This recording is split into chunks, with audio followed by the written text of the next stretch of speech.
નમસ્કાર મિત્રો, આપણે કલોંજીમાં ઘણા મિત્રોનો પ્રશ્ન છે કે ક્યારે વાઢવી અને ક્યારે ન વાઢવી। મિત્રો આ જોઈ શકો છો, આ ડોડું લીલું છે।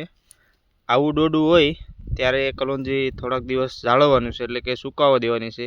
જ્યારે ડોડું આ રીતનું પીળો કલરમાં થઈ જાય, એટલે કે સંપૂર્ણપણે સુકાઈ જાય, ત્યારબાદ જ કલોંજી વાઢવાની શરૂઆત કરવાની છે। આમાં દાણા કાળા પડી ગયા છે મિત્રો, અને આ લીલું ડોડું છે તેમાં તમે કાચું વાટશો તો તેમાં દાણા લીલા કલરના નીકળશે અને તે દાણા સફેદ થઈ જશે। એટલા માટે કલોંજી જ્યારે સંપૂર્ણપણે સુકાય ત્યારે જ આપણે કલોંજી વાઢવાની છે। આ ડોડવા જોઈ શકો છો તમે, આ અવસ્થાએ કલોંજી થઈ જાય ત્યારબાદ જ આપણે કાપવાની શરૂઆત કરવાની છે। આમાં બીજ તમે બતાવું તોડીને, એમાં સંપૂર્ણપણે કાળા કલરના બી થઈ ગયા છે। આ જોઈ શકો છો બીજ કલોંજીના, આ રીતનો પાક આવી જાય છે સારો સુકાય એટલે।